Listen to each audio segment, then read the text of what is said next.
Just a really cool thing. You can start a minute if you feel like you need to, but Do the mic. it's up to you.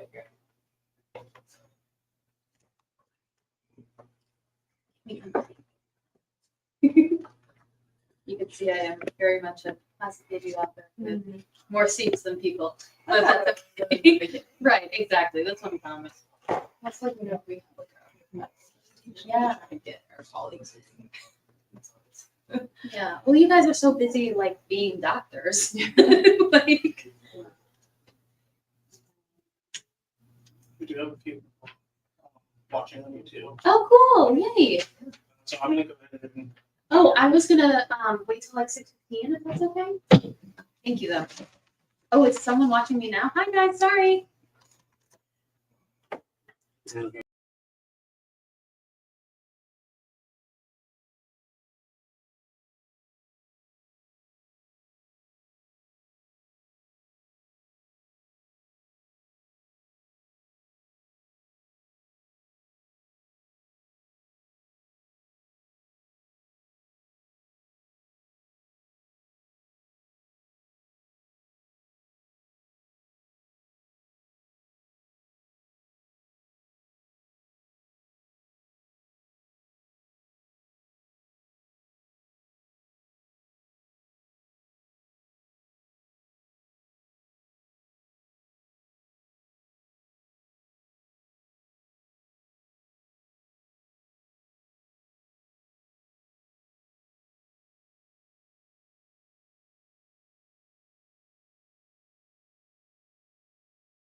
Thank you all so much for joining us to celebrate Happy White's debut YA novel, DJ Rosenblum Becomes the G.O.A.T.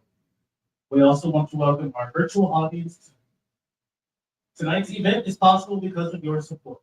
When you support Left Bank Books, your money goes directly into the local community. It helps us keep our bookstore open, and it also helps keep your streets paved, your libraries funded, your parks free, and so many other things that make St. Louis a beautiful place. I would like to thank you all for shopping local and supporting this event. We are so happy to be producing a great number of events this fall. We'll be hosting comedian Joe Firestone next Wednesday at Schlafly Library to celebrate her hilarious debut murder mystery, Murder on Sex Island. And next month, we will be joined by Esme Symes-Smith, author of the middle grade fantasy series Sir Callie and the Witch's War, on September 27th for the Authors at Tower Grove Pride event. We have a full calendar of events on our website, so check it out and join us to support even more great authors. More about our book this evening. It's the beginning of the school year, and Briar's newest resident, DJ Rosenblum, is not here for it. Ever since her cousin Rachel died, DJ's family has been a mess. Her aunt and uncle are catatonic. Her mom is even more scatterbrained than usual, and she had to postpone her Bat Mitzvah a whole year. Worst of all, she and her mom had to move, leaving her best friend Ava behind. Briar does have one redeeming factor. Here in Rachel's hometown, DJ can finally get to the bottom of her cousin's death.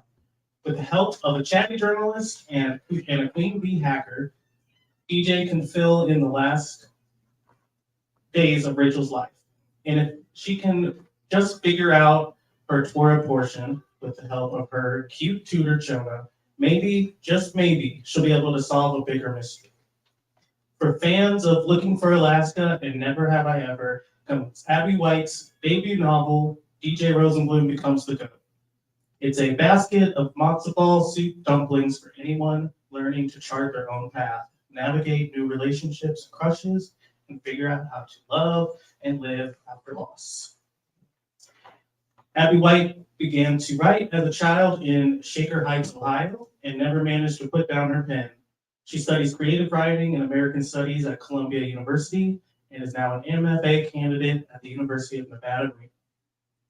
Abby loves books, baking, LeBron James, and elephants so much that she's willing to break an alliteration for them.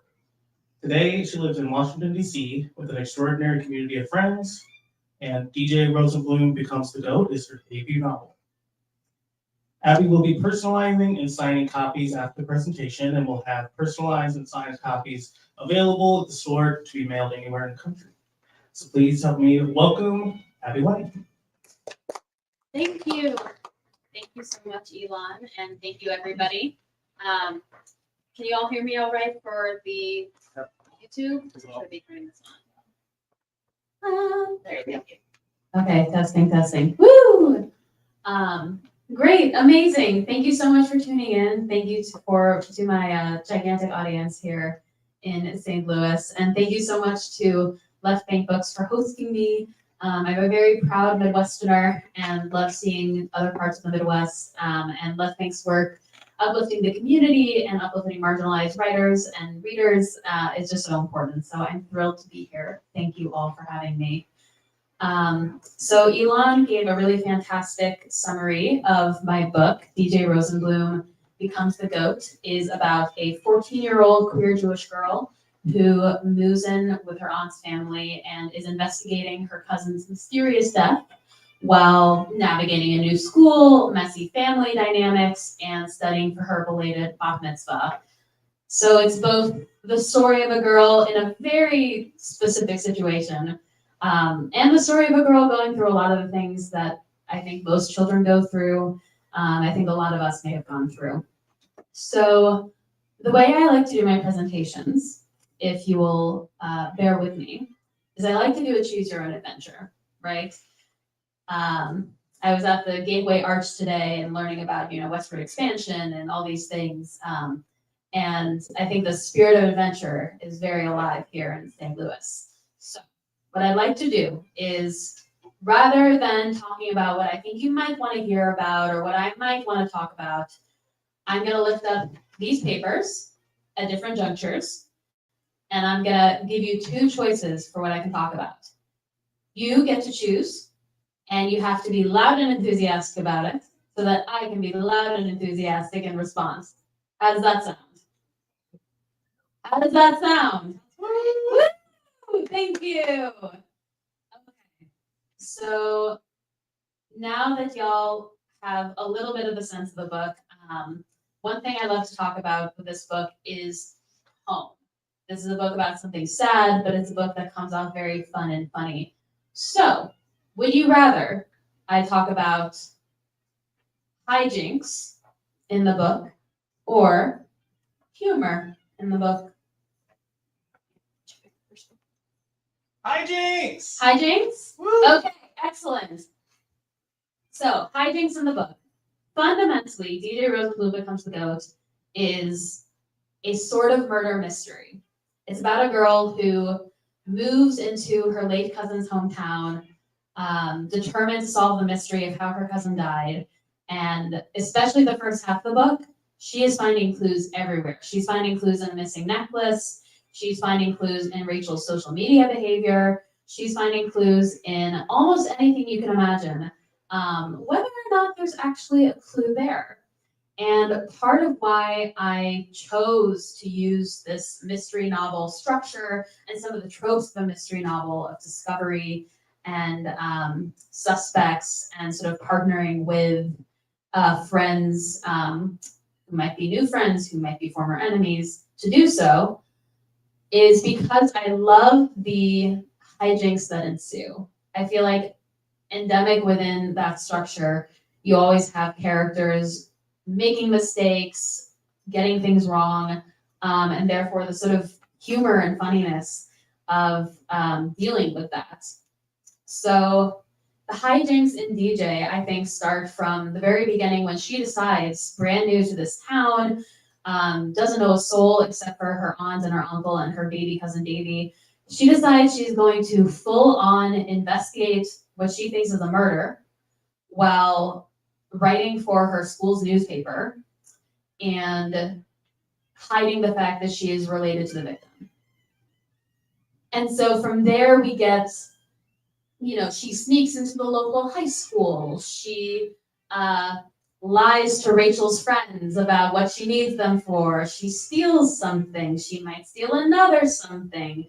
She has to find a top grade hacker to hack into the school servers. There are all these hijinks she gets up to that keep the adventure of the story alive, keep us on a pretty bouncy pace, even as on some level, the sort of undercurrent of this book is grief, right? Because she wouldn't be investigating this at all had her beloved cousin not died, and were she not really ensconced in the grief there. So I think the hijinks of this book are part of what make opportunity for humor, and part of what makes it feel really fun, even as DJ is dealing with all this. I was gratified by a review that said, this actually feels like a feel-good book, because it does. Because it's fun and funny. And DJ feels better at the end, so you will too. Okay, so we are yet again going to choose our own adventure. Woo! There are two sort of sets of universal childhood experiences that I think show up in this novel. One of them is going to middle school, a form of oppression, unfortunately, almost all of us face. The other is moving to a new town, making new friends, right? Even if we all didn't move around as kids, we were all put in an environment at some point where we had to meet new people, make new friends.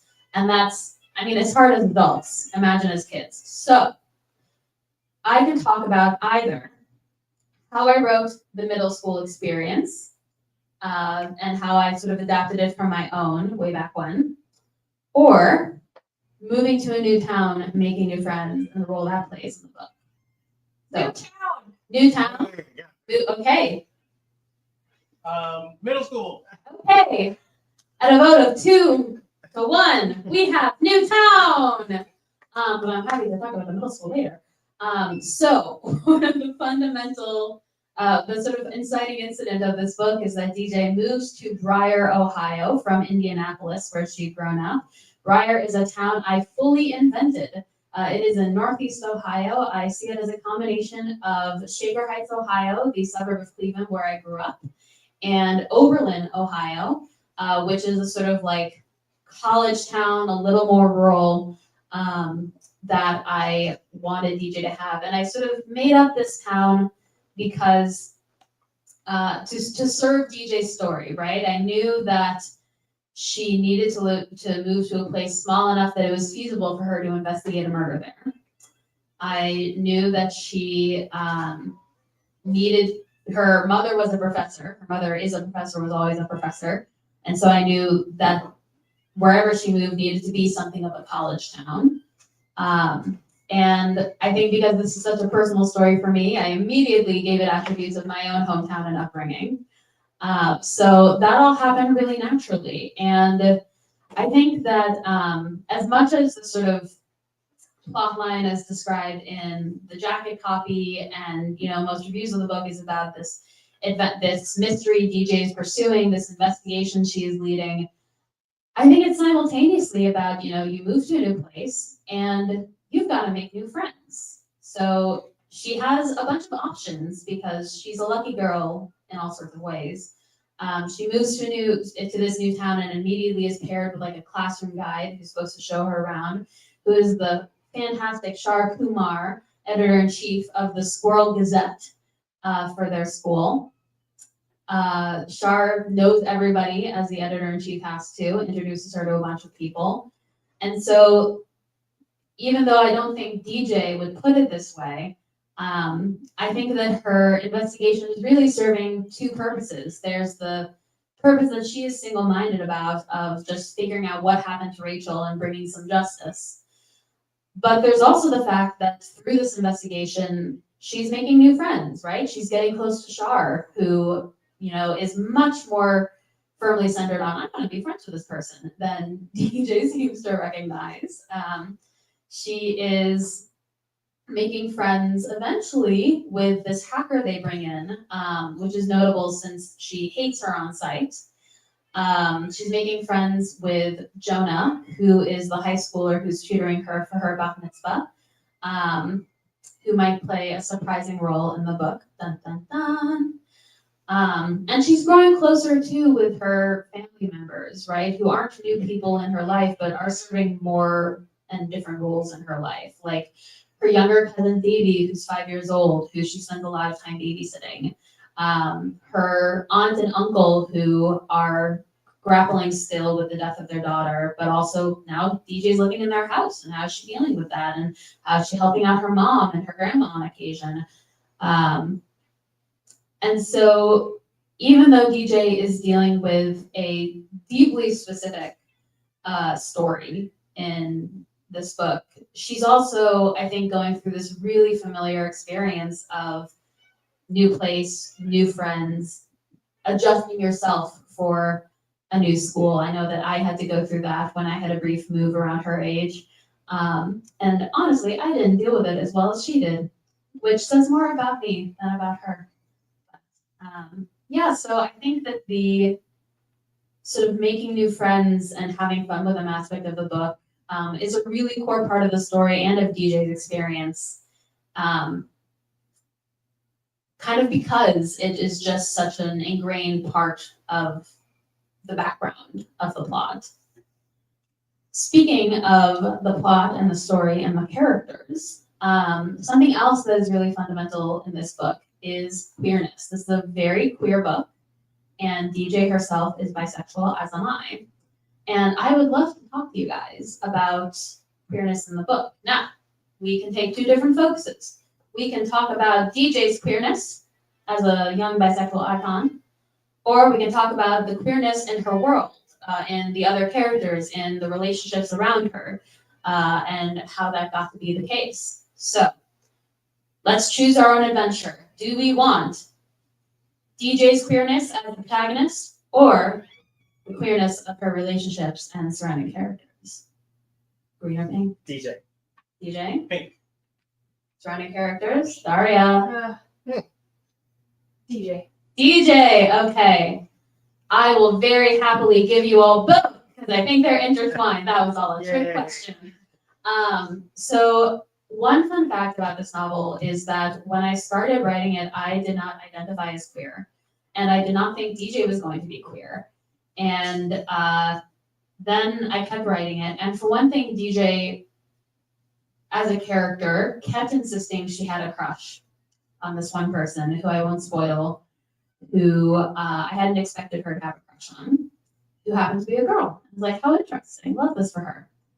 And then I continued writing DJ, continued writing other stories that I'm working on. And more of my characters kept insisting they were queer, to the point where I asked myself, am I trying to tell myself something? We'll cut to black and say, yes, I was. So, very happily bisexual, as is DJ Rosenblum. And I think that one thing that I thought was really important for her and really important for the world she's living in is that this is not a coming out story, for a few different reasons. One is that DJ is dealing with enough other discoveries that having her also discover herself as part of the story would have weighed down the plot. So just like as a writer, as a structural reason, that would have been too much. But also, I believe really strongly that, the world I want to live in is one where a person eventually does not have to come out, right? Where we recognize that there's a whole spectrum of human experience and sexuality and gender, and eventually a person will know themselves and be able to articulate themselves well enough to say what theirs is, but we don't assume one way or the other.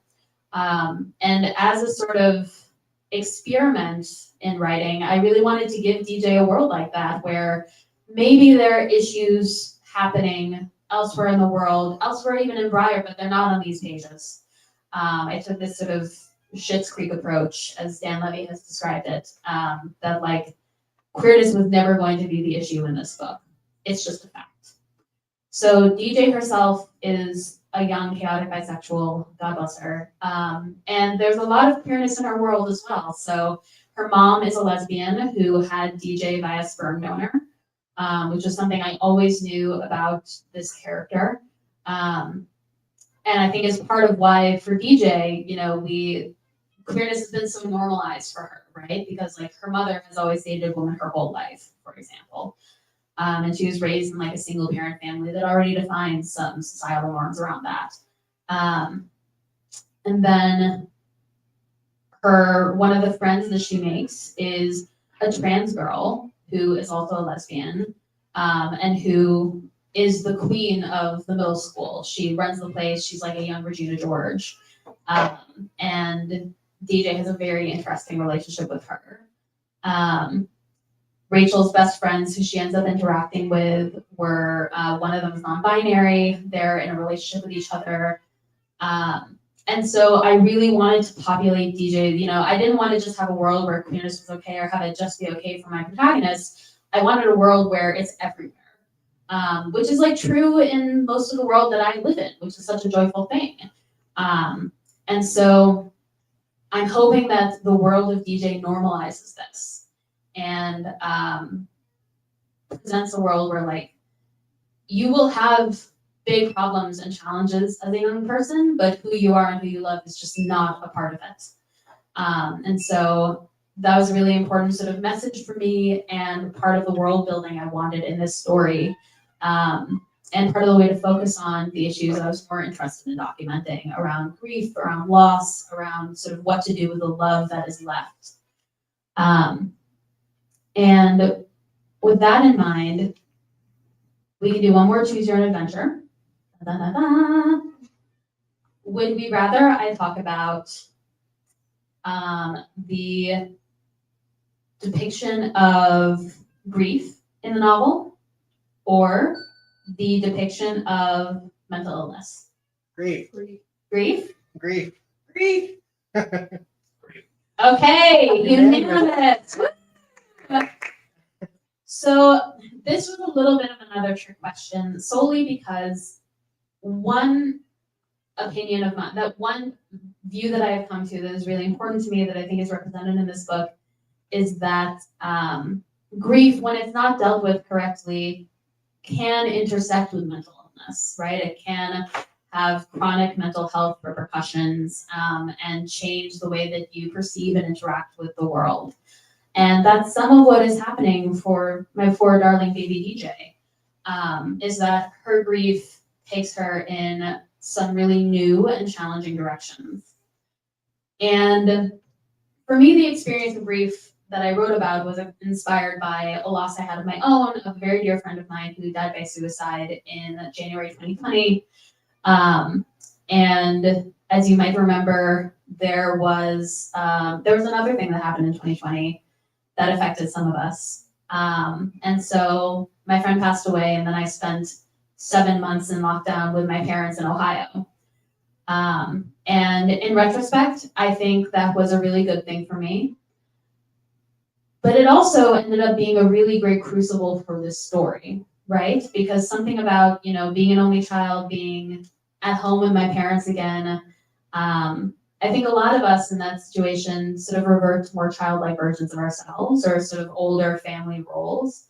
And there was something so elemental about the magnitude of grief that I was experiencing that whenever I tried to write about it for therapeutic means, it ended up coming out as a younger person than I was. And so one of the things that was really important in this story to me was that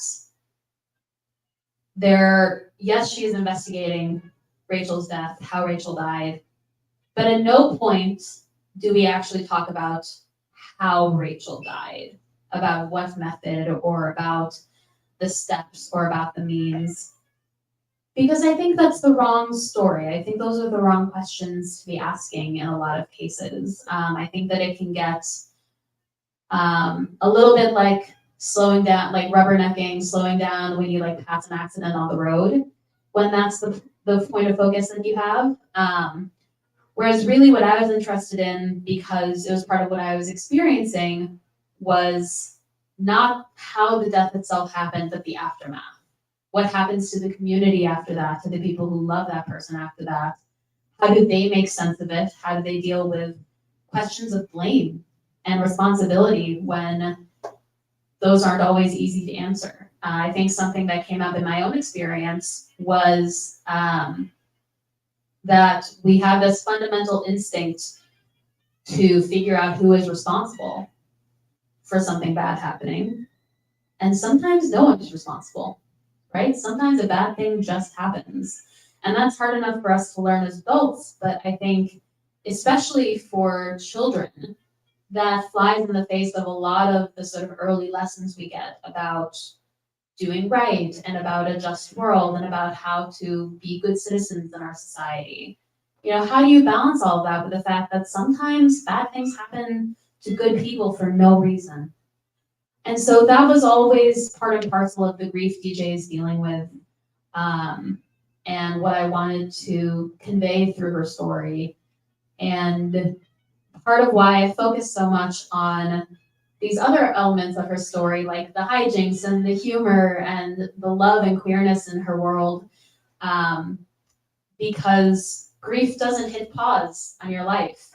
It continues happening as a current either under or over whatever else you're experiencing. That was certainly my experience. That's DJ's as well. And it's part of what can be really tricky about grief is, the world keeps going on when you haven't.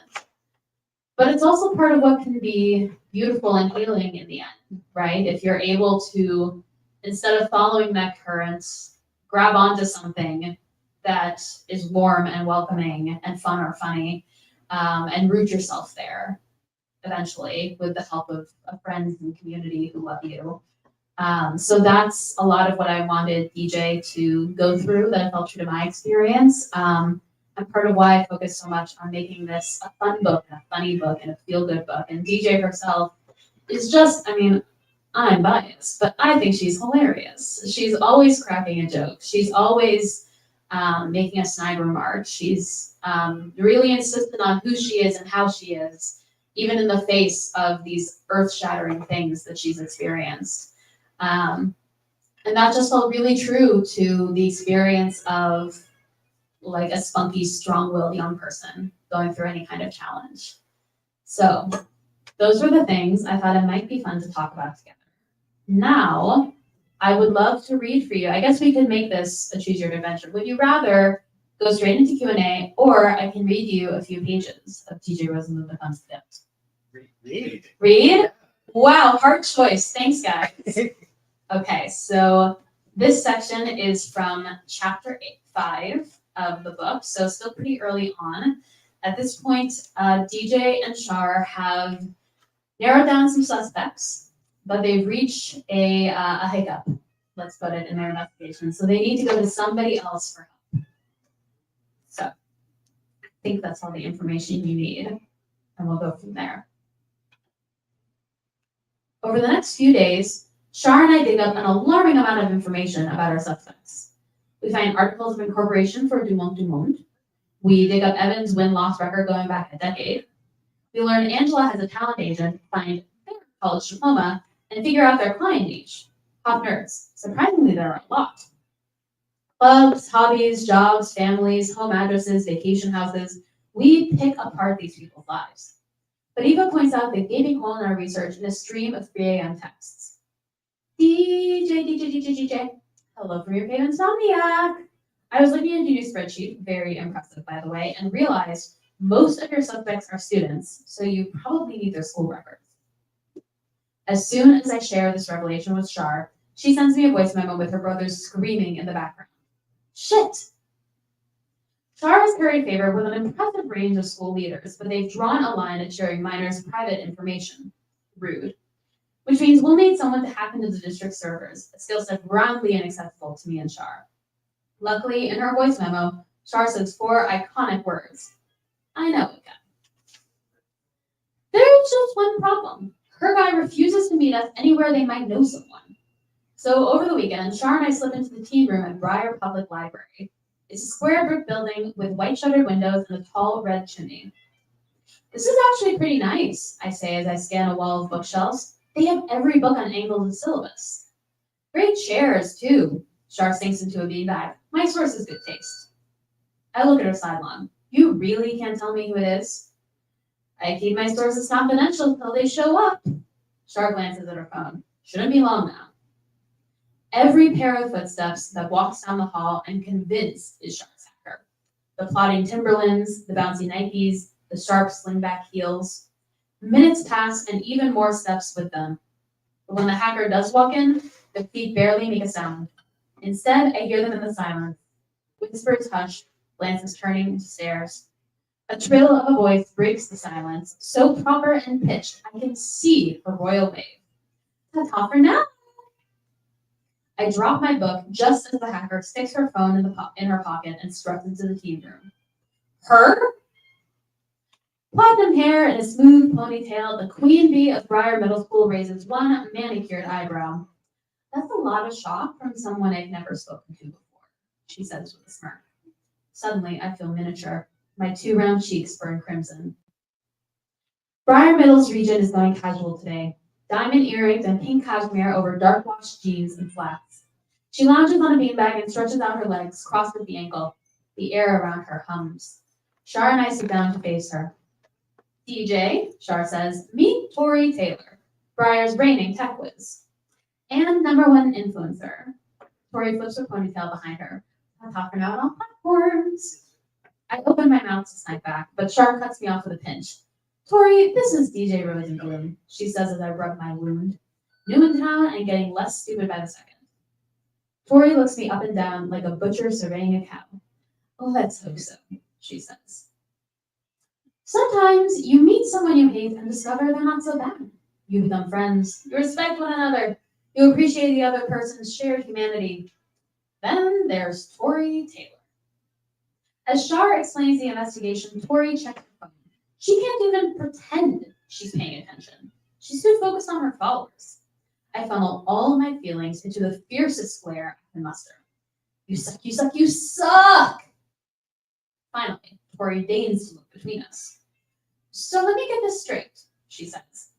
You want me to get every record the district has, grades, schedules, disciplinary, for Lily Hagani, Trent Allingham, Angela Wong and Evan Fields. Char glances at me. Yes. Tori taps her phone screen. And you want these documents ASAP? Yes, I nod. And you don't want to tell me what you need them for? Another glance. Char and I agreed that the investigation was too high stakes to share before we have enough evidence, so when she looks back at Tori, her jaw is set. That's right. The queen bee runs her nails against the rough carpet. And I can't do it, she says. Char's and my eyes bug out. I'm the one who shrieks, What? I'm an artist, Tori shrugs. I need to know why I'm hacking, not just what. She is officially the most arrogant person I have ever met. It's none of your business. Then I won't take your business. Tori is looking straight at me now. The gray makes her eyes hard. The choice is yours. You know my price, Char. She leans back on her hands. And you know I'm the best. I try to speak through a glare again, this time at Char.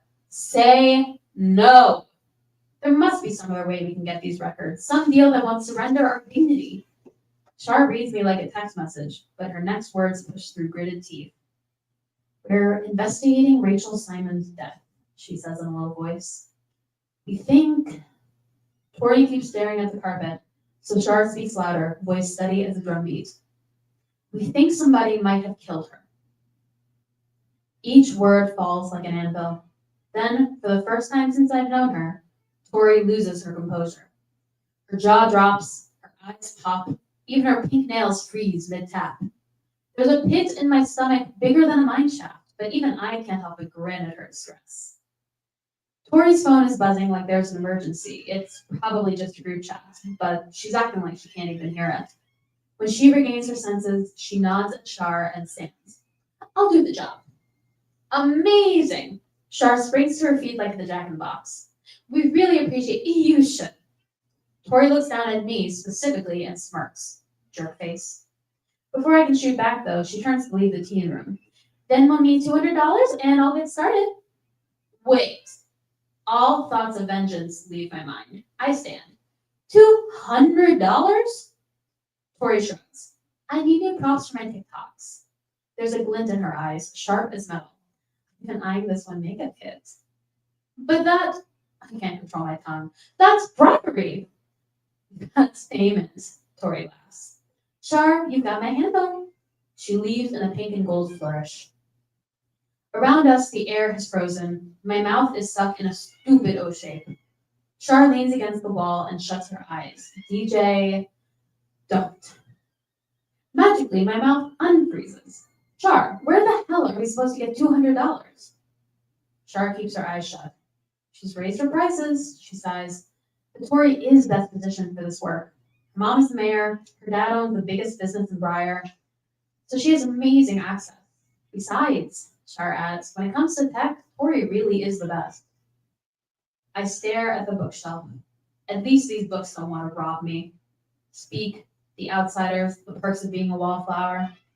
Did their heroes ever face a villain as flat out annoying as Tori Taylor? Objectively, yes, but I don't care. She is evil incarnate. My mom told me Ronald Reagan was evil, but maybe he was right. Maybe we shouldn't negotiate with terrorists. Then my eyes fall on Perks again. The pale green cover. Rachel loved that movie. We watched it in a room together one summer a couple years ago on Judy's iPad. Rachel loved Logan Lerman in his soft boy phase. She loved the score, the drama. She loved me. There's a bitterness spreading across my tongue.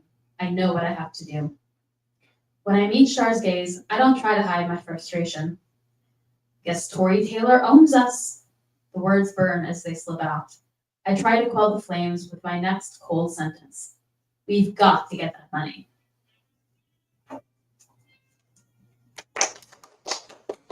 Thank you very much. So, that's what I have to talk to y'all about, but I would love to answer any questions you may have. And if there are any questions from the virtual audience too, happy to take those. Is there or will there be an audiobook? Yes, there will be. Great question. It's going to be narrated by the wonderful Leah Horowitz. It's coming out August 26th from Recorded Books. So it is available for pre-order and request from Libby, Libro FM, whatever your audiobook service of choice is. Yes. Okay, so I have not read very far into the book yet. That's okay. But I noticed that both Rachel and DJ are Jewish, Yes. and I was really curious about how like family culture and religion Yeah. plays a role in the story. Yeah. Wonderful question. Thank you. That was a really big part of the story that I knew about it from the very beginning. My actual like first image of DJ was of what I knew the sort of climax would be, which is she's at her Bat Mitzvah delivering a Devar Torah, which is a sermon about what she has learned about grief through the process of this book and this investigation. And I think on the base level, part of why DJ is Jewish is because I'm Jewish, and once DJ is Jewish, so is her cousin. But I think also I had a real desire to fill what always felt like a gap in the books I had available as a kid. And I want to emphasize this is not true today anymore. I feel like there's been a wonderful explosion in Jewish middle grade, young adult children's novels of all kinds in the past like 10 to 15 years. So it sort of just missed me. But when I was a kid, you would read a book and every so often there would be a Jewish character, or like there would be a, Christmas scene with somebody in the corner holding a menorah. But it was always featuring a Jewish person as part of the scenery rather than asking what the rhythm of their life is, right?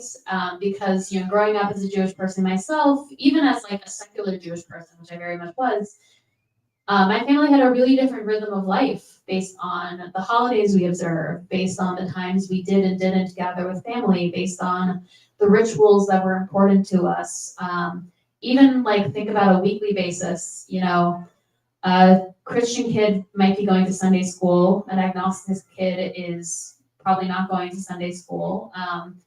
People who are Hindu or Muslim or parts of various immigrant communities might have these schools they're going to. Jewish kids are probably going to Sunday school, probably also going to like an afternoon Hebrew school once or twice a week. And so even on a weekly level, there's a really different rhythm of how you spend your time and what your family sort of instills in you as a value, right? Because time is one of the forms of value that we have in our society that's accessible to all of us. And so when I was a kid, I just never really found books that showed that to me. And I really desperately wanted to write a book that felt right about that sort of rhythm of Jewish life. And the other gap I sort of felt from the books I had read as a kid was the Bar Bat Mitzvah or B'nai Mitzvah, which is this coming of age ritual for usually Jewish kids when they're 12 or 13. DJ's is belated, so she's having hers at 14. Her original one was canceled when Rachel died. And what happens in a Bar Bat Mitzvah or B'nai Mitzvah is that a young person reads a Torah portion and delivers a Devar Torah or sermon about it before the whole congregation. And we often talk about, like, oh, it's followed by this big party and like maybe, people will give you money or expensive gifts because it's such a big deal that, that's one of the ways people tend to mark big deals in our culture. But the thing that I always thought was so special and unusual about Bat Mitzvah, both in my experience and in anybody's, is that on that day, whether you're 12, 13, 14, you are standing in front of your whole congregation, who are mostly adults, and they have to treat you as an equal, right? For the time you are up on that bima, on that platform, whatever you say is equal to any rabbi who has ever spoken anywhere. And think about how rare that is for kids, right? To be in a situation where not only are they the person people are turning to for knowledge, but it's not in a condescending way, it's not in a children are our future way, it's you are equal to us. On this day, we are all members of the congregation at the same level. And I really wanted to write a Bat Mitzvah that emphasize that portion of it. Because I felt like I hadn't really seen that before, and I wanted to just add a little diversity to the narratives of bar and bat mitzvahs that focus on the parties. Especially because like I had a wonderful celebration after mine, but it was not necessarily extravagant, you know? So those were pieces that always felt just were always part of the character. And then I think once I knew that from the beginning, it led me into other Jewish rituals and Jewish parts of mourning, like the fact that even 6 months after Rachel's death, when the story sort of picks up, her mother especially is still observing daily mourning rituals. She covers the mirrors in her home, which is an old Jewish mourning ritual, that after the death of a loved one, especially one deeply close to you, you cover mirrors and sometimes windows. And I wanted DJ to use her Torah portion and her relationship with the rabbi at her synagogue to help work through these issues she's facing too. And so I worked with the rabbi at my local synagogue, 6th and I, Washington, D.C., to pick a Torah portion that would touch on these themes of like death and atonement that felt really present in my grief experience and also in DJ's. So it's just an extremely Jewish book. That would have been the short answer. But thank you for that question, because I think it is a really core part of the story and these characters, and one of the pieces I love most about writing it. Yeah. Anybody else? Good question. You talked about moving to new towns and having to meet new people. Sure. How does that work when you're lying to people about why you're meeting them and like sneaking around? Like, Yeah. is just like hijinks since Hobby Mystery is just a big part of who DJ is, or did she have to like kind of come out again and be like, this is who I am now that this is resolved? That's a great question. The question of, you know, if part of the book is about moving to a new town, meeting new people, how does DJ deal with the fact that she's lying to all these new people about who she is and what she's doing there? That is a question DJ does not ask herself at the beginning of this novel.